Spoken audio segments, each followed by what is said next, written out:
Welcome everybody to a special Las Vegas Summer League edition of the NBL Marketplace, because there's plenty going on. Olgun, Derek Rucker, we've been in town, we've been grinding. It's interesting, probably a great word to describe Summer League. There's so many positives around, there's so many Aussies. We've got a lot to talk about, but this is all about really updating the fans back home, because they've sent us a lot of questions about players, teams, Summer League experiences. Ruck, I'll start with you though. It's been a long time since a Summer League experience, I'm sure. Yeah. What have you enjoyed so far? Because we've still got like a whole week left. Well, just reconnecting with so many people. I started coming to Summer League in 2007 here in Vegas, and I think my last one was in 2014. So 11 years without Summer League, and to come back and see the growth and just to see how everyone has kind of moved on in their careers. Some guys, were well established, aren't as established now. There's just so many different types of variables that can happen in your career arc in that amount of time. And look, we've got someone who was probably only in high school the last time I was in Vegas. 2007, I was in year 7. Wow. So you're not even there yet. I was in the 7th grade. Wasn't even in high school. It's just starting high school in Australia. But no, you're right. This is the reason why Summer League is really enjoyable to come to. Yes, from our perspective, it's really cool to see the NBL teams here. And you get to sort of mingle with them. You see who they're watching. That's all cool. But I've been coming here for the last 10 years. Not the last 2 years, because we had like a World Cup and an Olympics back-to-back, and it's tough to do both. But I've been coming here for a while, and you connect with people who you meet over the years, over the journey of doing this job and doing the jobs that we do. You see them, they've progressed in their careers, you've progressed, and it's good to catch up. Everyone comes here. That's the reason we're here. That's the reason we want to kind of do this roundtable edition of our marketplace, because it's a massive year of Summer League. Like 27 players who have some sort of Aussie, New Zealand, NBL connection. You're walking on the concourse, everybody there. You've seen old coaches. I was at one point when we were walking down the wing, we ran into Chase Buford. I turned around, Will Weaver walked over and said hello. It was like a little Sydney old championship coaches in one, and then you've got all the NBA superstars walking by. It's really special in that regard, and you run into so many former, current superstars. It's awesome. Well, you've done very well considering that you didn't have your voice on day one, and to bounce back. No, the bounce back, you've done exceptionally well. I don't know what the treatment was to get yourself back, but just meeting with people, and you've been here, you played collegiately here in America. You understand the depth of the bonds that are created with former teammates or coaches, or even coaches that you played against or guys you played against. And it's pretty enriching for your soul to be able to go through these experiences again. What's the most interesting, NBL throwback experience you've had? Like today in the concourse, I ran into Mahmoud Abdel Fattah. Hadn't seen him since he left Sydney. That was cool to see. We had Pete and I had dinner last night. Chase Buford is at the lounge next door, so he came over. So we had a big chat right after the Bullets signed Jalen Adams. So we got to chat about that too. Just catching up with these guys who've been part of the league for so many years, and we connect with them every day, and then all of a sudden they're gone. And to see them here is very cool. So we got a lot of former Kings coaches here. I was talking to Modi Mayo, who's on the Cleveland staff right now, and I hope to see some of these coaches back in the NBL one day. They keep watching, they keep tabs on everything and they want to be back, and they want to be back. And then was walking around the corner, and I ran into Dan Shamir. So he's obviously, I think he's the GM of somewhere overseas. So he's on heavy scouting was going on his laptop, but it's for that reason as well, it's awesome. But the other thing I love is you can be talking to a Modi Mayor, and then he's got his crew of guys, whether they're Israeli or European, and then you get to meet them, and then you establish a connection with them, and that's just the beauty of basketball. And everyone is of such good character. Like, they never forget who you are. And probably the highlight thus far for me was we were over at Encore, and Coach K walked by, and this is someone who, a guy who coached against me for 4 years at Davidson, and I had not seen Coach K since 1989. And I went and introduced myself, and he remembered he wanted to ask me about Australia, and he was more interested in Australian basketball, the transformations and style of play over the years since I've been there. And, to have a guy like that remember you, it was like, it put the tingles in my spine. Yeah, look, you can... For anyone out here, the trick is just walk around some of the hotels, and it's all of the main hotels. What's the number one hotel you think for viewing basketball identities? It's the Wynn. If you go to the Wynn, and the Wynn and the Encore are sort of connected, that's where if you just walk through the casino, you will see NBA people, NBA personnel, players. Otherwise, you'll see them walking around. But if you go down the strip, you go to the Cosmopolitan, you go to the Aria, go down to Mandalay Bay, you will see just pockets of NBA people, executives, otherwise. Like, you'll see them all there. That's why this is great. And then today was so yesterday was, I think it was Cooper Flag and the Lakers playing on the same day. So That was this, so Thomas and Mac, that the entire building was packed. I did not touch the concourse yesterday because I knew we'd be like sardines, right? Today I did a few laps of the concourse, and I remember just how valuable that is. You just see everyone. I ran into James Coponitas. He's a front office guy with Oklahoma City Thunder. He's an Australian out of Melbourne, and he just won a championship. He's been with the Thunder for 9 years in their front office. This Australian guy. And it was really cool just catching up with him as well. Like he's someone who has deep roots in Melbourne now with the champions. So you run into everybody. So you touched on something there about viewing games. There are 7 to 8 games per day. Yeah. There is no way you should watch all games. Now we did it. We went tip to buzzer on day 1. And day 2 and 3, I've been there doing the same thing. Hey, what is the ideal number of games to view per day? To maintain, say you wanted to stay here for 7 days, what would you? That's a misnomer though, because. But what would you, for a fan coming over, what would you recommend is a good number of games to view per day to be able to sustain it over 7 days? You should watch 2. If you're a fan, you go and watch 2 games, and then you leave. If you're someone like us who has to sort of exist in the building, be at the games. View is a tough word. I wouldn't view the games. You sort of have like an eye at the games. But you're doing. We're talking. That's the thing. The only person who I've seen pay close attention to every game is John Riley, who he's just the last 2 days has been at the Cox Pavilion, sitting on his own in the exact same spot. He's focused in the center of the credential area, and he's laser focused on what's going on. They've got work to do, so that probably brings us to getting into the fan questions and some key things we want to touch on. And the first one I can touch on is the Isaiah Thomas thing that I put out there. Speaking to the Cairns Taipans, we're all speaking to all the NBL teams that are here. All 10 teams are currently in Las Vegas. They've come in and out. They'll leave at different times. They reached out to Isaiah Thomas. It didn't progress much further than that. But that's the kind of level of talent they're after. They're after high-level talent. Now, the private ownership talks are still ongoing, but it's not going to stop them from spending money, it seems, because they want 3 imports, high-level imports, and a marquee-level Australian is what I'm told. Olgun, you can talk about the personnel, and then I'll come in with the fits. Like, getting a marquee-level Australian, they already have a marquee-level Kiwi in Sam Wardenberg. So getting another one, that is a genuine show of intent from the Taipans. To get that +3 high-level imports. Again, we make it really clear with the wording we use, if they reached out to someone and if that player didn't quite reciprocate the interest. I mentioned Manu Moutier with Perth last week. Again, they reached out. It's a good idea for everyone at home to get an idea of the level of import. They're working. Exactly. The level of import, the price of import that these teams are chasing. So that's really important to know. Cairns has work to do as well. They're the team that's come here with the most work to do. And you look at the marquees that they want to fill. There aren't many left on the market. It's really just those front court guys. It's just JLA, who I don't think is an option for the Taipans, still potentially an option for Perth. And then it's the 2 Jacks. They're the ones that are still hovering out there, unsigned, still chasing that NBA opportunity. If that doesn't happen, then there's a theoretical opening there. Well, I mean, you look at a guy like Isaiah Thomas, and I think he would be a great fit in our league. I think he still has enough to give to be productive. But as you said, we don't know if that's actually going to, is going to manifest. How far is that going to go? Doesn't sound like it will at all. No, not now. So when you look at, okay, they've got to find 3 guys. I'm not sure there's a better coach out there to go get 3 quality guys. And now that we've talked about this in previous podcasts, he has the ability to go out and flash his wallet a little bit, where he hasn't had that luxury in the past. Adam Ford, in my opinion, is one of the top 3 recruiters in the NBL. Now, once he gets those guys, I'm not down on the Taipans prospects at all, because I think they play really hard. They play really hard. They've got Wardenberg. If they can find that piece, the local Australian, the marquee Australian, if they can get that piece, mesh it with the 3 good imports, they're going to be a problem. Look, the teams there are a lot of teams going for 5 combined imports and marquees, right? Melbourne's doing it. Sydney's doing it. Yep. This is becoming a common thing, but particularly among these big city teams. Cairns showing intent to do it. It's really interesting.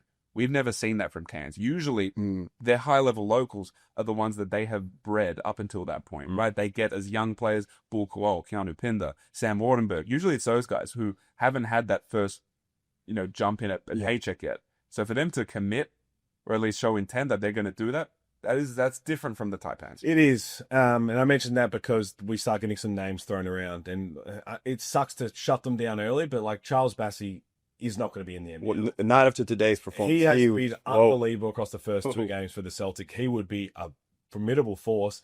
Teams are very quick to see that, and I'm told that that's probably not going to happen right now, which seems similar as well to Armando Bacot. Now, he's one that everyone's kept an eye on since college. Looks really good right now. Olgun, I think you have some more on that because teams were very interested of like, hey, this is a great NBL prospect. We're talking someone who can come in and make a splash. But again, with the two-way potentials. So what day was it yesterday? Yesterday was Saturday, right? You lose track of days here. So on Saturday, there were teams. You look at the teams. Who are the teams that need bigs? Who are looking for import bigs? Melbourne United, Tasmania JackJumpers. They were both looking at Armando Bacot and thinking, you're a real player. Like you could come to the NBL and be really impactful. Today, both teams sort of got word that this probably isn't going to be an option for you guys anymore. There are more than likely he's with Memphis. Look, there are probably two-way opportunities there for him. There will be an opportunity there for Armando Bacot outside the NBL. So it seems like those teams have been shut down and say you should probably look elsewhere. And it makes sense. They're very high-level talent. That's their two-way spot is something that it takes some time now. There's a lot of players on there trying to hunt, which means teams have to be a little bit more patient. It's really common around this time of summer league too. Because right now, when all these players, the guys who are playing big minutes, they're the ones who are the most likely to get a shot at those third two-way contracts. Which then brings us to our two-way watch and a question here from Matilda. What do we think will happen with Will Magnay? And we mentioned the other day when we did our little wrap that the concern from the JackJumpers, and it's weird to say concern, it has a negative connotation. They want to see their players get to the NBA. That's what everybody in the NBL wants. It's the ultimate pathway and proven that. But the Memphis Grizzlies really do like Will Magnay, don't they? And it appears that their roster situation, their two-way desire is going to suit Will Magnay. The word is that they want two bigs in two of the two-way spots, and that would suit Will Magnay perfectly. You know, I think he is a fringe NBA player in the right situation, and I think Memphis trying to kind of retool the way their roster looks. And, you know, we know they've already got Jock Landale there, and it would be great. I don't think it's the first time in Australian history that you get two bigs possibly on the same team. Look, the big tell was that Will Magnay had injured his wrist while he was in Turkey, and the Grizzlies still flew him over and had him be part of their organization for a little bit prior to Summer League. So that was a significant show of intent from the Grizzlies. Now, it's still uncertain if he'll play. It sounds like there's a chance he plays toward the end of Summer League. So if he does, then that might be his little window toward it. This is interesting, Olgun, because if you were advising Will Magnay, seeing how everything's playing out, would you want him to play both games? As in, if he plays one game and plays well, shut him down. Yeah. As in, it seems like that's the last step that the Grizz want to see is okay. But if no games, any damage? Yeah, it'll be enough. It'll be a little bit, I would think. As in, they do want to see him. Yeah, but it seems like he's here. We ran into him. He's staying in this hotel. He looks great, and he's saying that he should be targeting in the next couple of days playing, which will be really exciting. Question here from Huiano, which I'm excited for. Kenny Lofton Jr., is he an NBL chance? Now, we watched him today. I'm trying to push him to teams. I'm out here telling everyone who needs a big man, whether it's a 4 or 5, go and get Kenny Lofton Jr. I texted you during the game. You were sitting in front of Dean Bickham, and I said, tell Dean to go get Kenny Lofton Jr. What are we doing? Now, see, I totally disagree with you guys. You guys think, and he's not a bad player. He's a very good basketball player. But I don't think he suits our league. He won the MVP in China, I believe. And I think he's too much. He's too expensive. Yeah. I think he would rip it up. I don't think he suits our league, but I would love to see him in our league. For context, Kenny Lofton Jr. would probably make in 2 months what an entire NBL salary would be for him. Wow. Right? So that's like the context we're dealing with. So it won't happen. It's just like that is a pipe dream. I think he would just do so well. I think Montrezl Harrell is a good mold there. Yeah. But he has more of an outside game, a bit more of a finesse game. But he's also got a bit of that power. So look, he would be good in the NBL.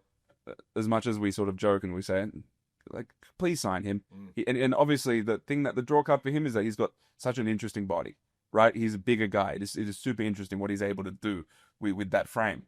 Doesn't seem like it's an option for NBL teams. There are a lot of questions that came in about Perth, and rightly so. It's been the topic of conversation throughout the entire off-season. But who are the Wildcats looking at? What are we doing? When are we going to expect something? Danny Mills and John Riley are both here. As you mentioned, John Riley watching all the games closely. The import point guard is one that I'm sure we'll get updates on over the next few days about potentially names or the type of guys they're looking at. you've already mentioned the willingness to spend, but it's also important to mention that like the JLA thing isn't done. That is not off the table. No, the interest is continuing in JLA from the Perth Wildcats, and it seems like JLA is acutely aware of the leverage he holds as well, which is, I know how much you need me. Continue to raise your price until I'm comfortable coming. That's what it sounds like. And again, not only would we not rule it off the table, but it's still a possibility. So that's and again we mentioned it ad nauseum. It's the thing that would change that team. Because if they don't get that, then the drop between that third import and their best local would be too significant for us to see them competing for a championship. That's well put. And what I'm worried about is the time frame. How long do you wait for JLA? I mean, the thing is, they can technically wait until the season begins, or until they need to finalize their roster. Because if they don't sign JLA, I still don't see them pulling the trigger on some sort of import big. It seems like this team knows that they need a dynamic ball carrier. Yeah, and what if they went and spent big on an import point, and that affects the budget for JLA? That's what I'm worried about, how that meshes. I don't think it would affect the budget too much because they're committed. Because them only being able to get one marquee means that they can slot JLA into that first marquee spot. So let's say theoretically that they have to go and spend up to $700,000 or $800,000 for JLA. That would only sit in the marquee spot that is around $200,000 to $300,000. So you do get a significant discount as far as the cap hit goes if you're only having one marquee. So I don't think it'll affect their plans too much if they go overspend on a point game. And I'm wondering if they have the option. They'll have all options on the table. But we talked about the two Jacks as potential being available. Now we keep harping on about Jack McVeigh. Tasmania JackJumpers have his rights. So there is an interesting conversation there with what happens with Will Magnay and do they want to try and go small ball. But the similar thing could be said in that regard to what the Perth Wildcats could do if they had to go down that path of, if they become available, if we get one of those, Christian Doolittle is versatile and strong enough to play a bunch of different positions. We could go into a year and play small ball and really try and junk it up defensively.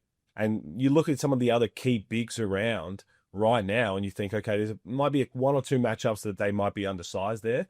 But that's something that it could very well be on the table if they have to go down that path. We often talk about in the NBA draft. Do you draft by position and need, or do you just take the best available player? And I think there are a couple of teams that are starting to get to that point where they have to make that decision. Well, if you map it out really practically, would you rather a front court of, let's say, for example, let's use Jack McVeigh as the example. McVeigh and Christian Doolittle as your 4 and 5. Or would you prefer to have your 4 and 5 be Christian Doolittle and David Aquera, or Christian Doolittle and Jesse Wagstaff?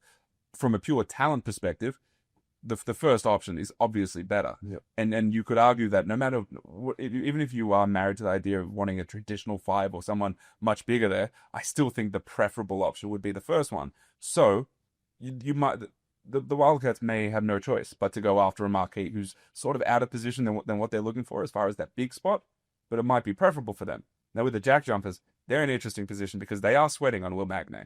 As much as we say that it concerns maybe not the right word because they have an import, or the decision is either Will Magnay or an import. So they have avenues they can go down. Now, they're in this awkward position now where they have a list and all the guys at the top of their list are getting two ways or they're committing to other places. So that's why it's a little bit tricky for them because they're waiting on Will Magnay. They're trying to negotiate with imports and say, hey, like we might have an opportunity for you here. And those imports are saying, do you have the opportunity or not? Does it exist for me? And they can't answer that because they're waiting on Will Magnay. So they're in a really tricky holding pattern right now. They have no choice but to be. Which talks about the two-way opportunities for our Australians. You mentioned that Jack McVeigh, Jack White. Tyler Harrison's the other one. And let's maybe start with Jack White because we just spoke about him. The Atlanta Hawks, they like what they see. Speaking around today especially, you watched him play. It was awesome. He was very, very strong today. He didn't play the first game, was under the weather. But this is a guy that the more I'm hearing today, I could very well see him getting it that two-way.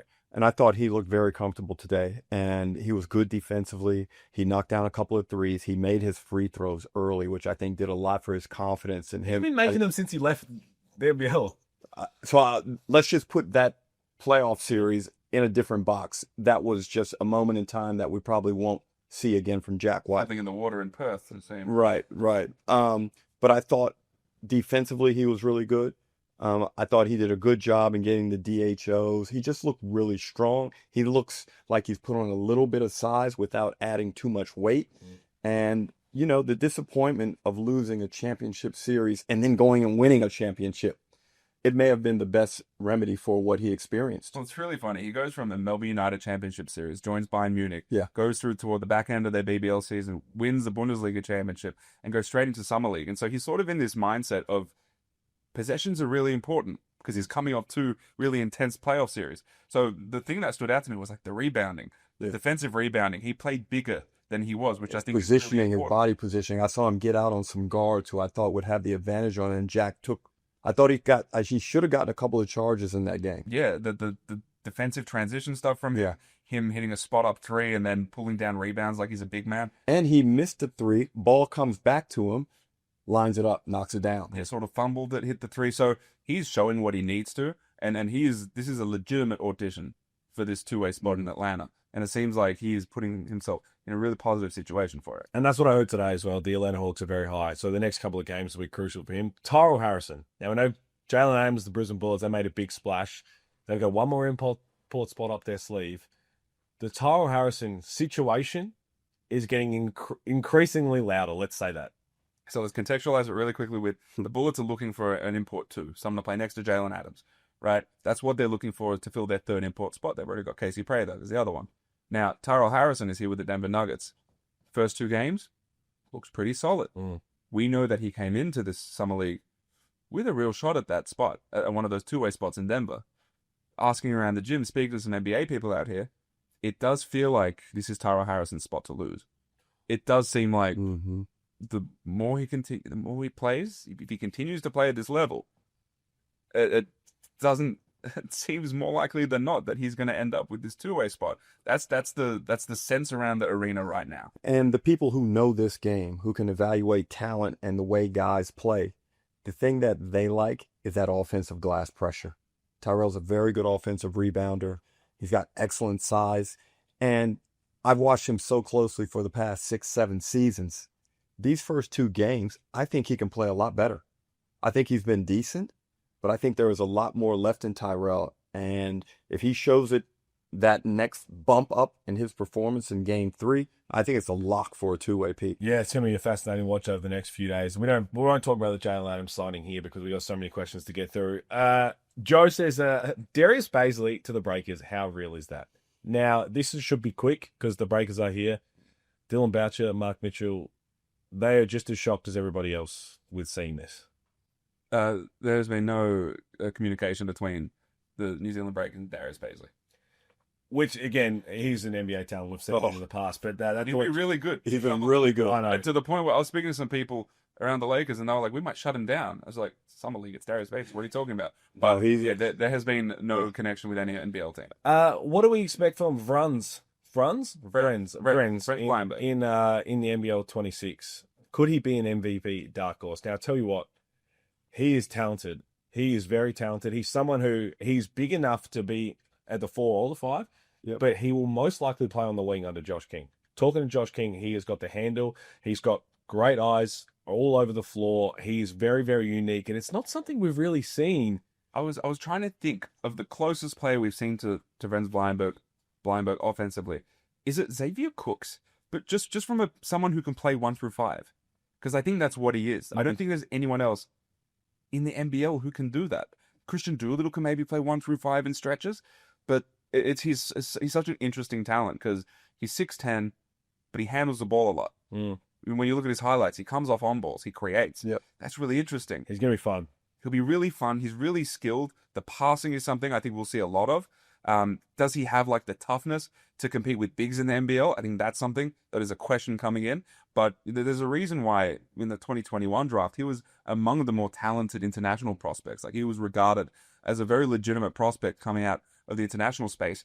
And he hasn't completely put it together to become this full-blown EuroLeague star. But there's this skill set there in that frame, in that 6'10" frame, that is really interesting. And last thing I'll note is that I think there's a tendency for people to think that he's probably a 4-man. You're going to put him in a box, that he's the Matt Hurt replacement.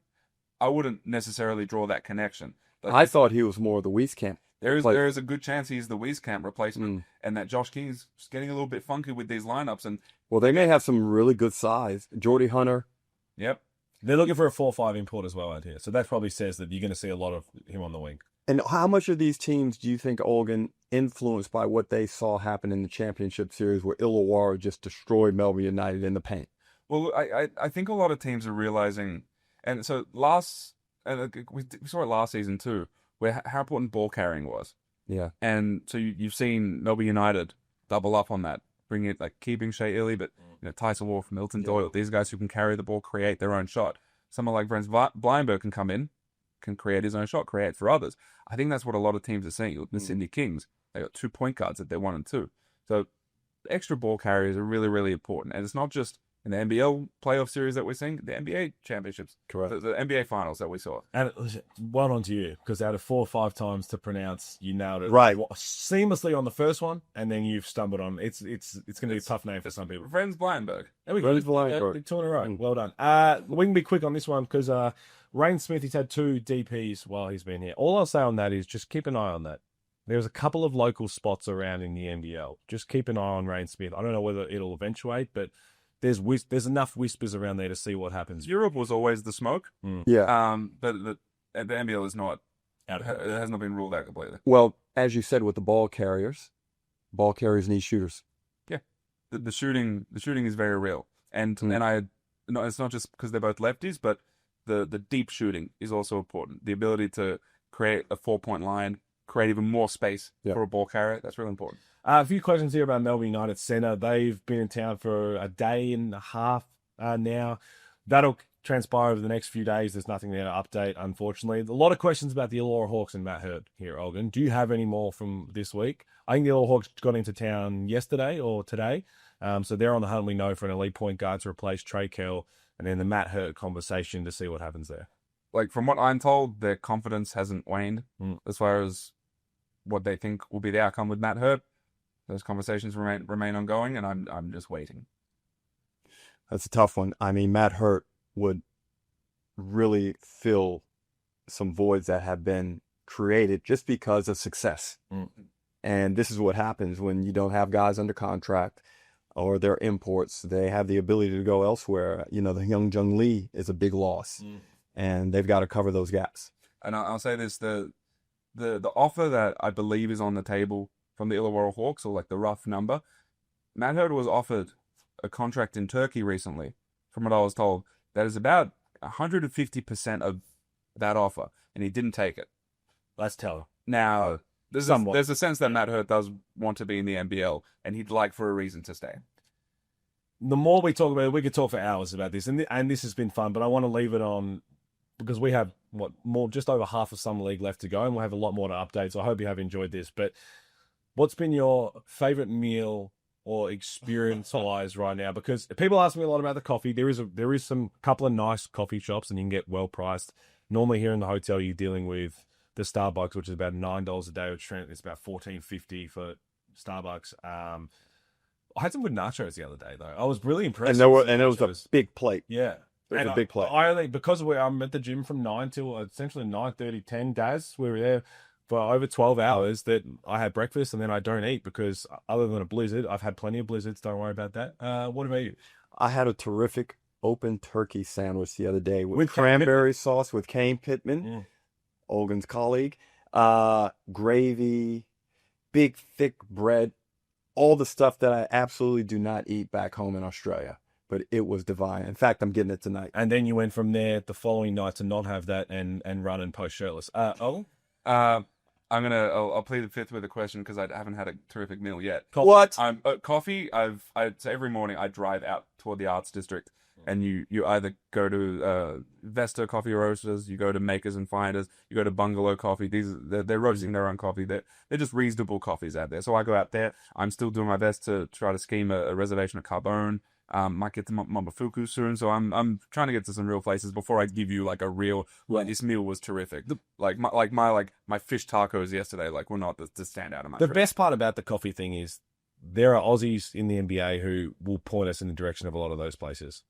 Josh Green was one for the coffee a couple of years ago, but the NBA guys who are here, Josh Giddey, Dyson Daniels, everyone who's around, when you need something of the higher end, you can kind of just tap them on the shoulders. When Helps out. We're little. When I lived in Oklahoma City, every time an Australian player would come, it's just like, all right, where do I go? And I'll just point them. Yeah, these are the 3 spots that would be good for you. And this is good because if any of the players or executives are like, yeah, like maybe I might have time for you, I tell them like, I'll drive you to coffee, and they'll be like, yeah, okay, let's do 9 a.m. Let's go. Yeah. So it's a good selling point. Yeah, I need to try and keep out of the expenses, and teams need to start taking us out for some dinners. The last quick one, I'm going to let one word before we wrap this up. We've seen the Brisbane Bullets announce Jalen Adams, former MVP. It's massive. Which team is going to have the next announcement? Oh, that's a tough one. Let's go with now I'm not tapped in like you guys are, but I'm going to go with Illawarra. I think the Taipans. Yeah, there's something about the Taipans that I think as well. I think they're going to have something. All the Breakers are working hard. They've got some key names. So I've just heard some names for the Taipans imports. I'm just like, it seems like they've got to get one of them done. Well, that's going to be a cliffhanger to leave all the Taipans fans with.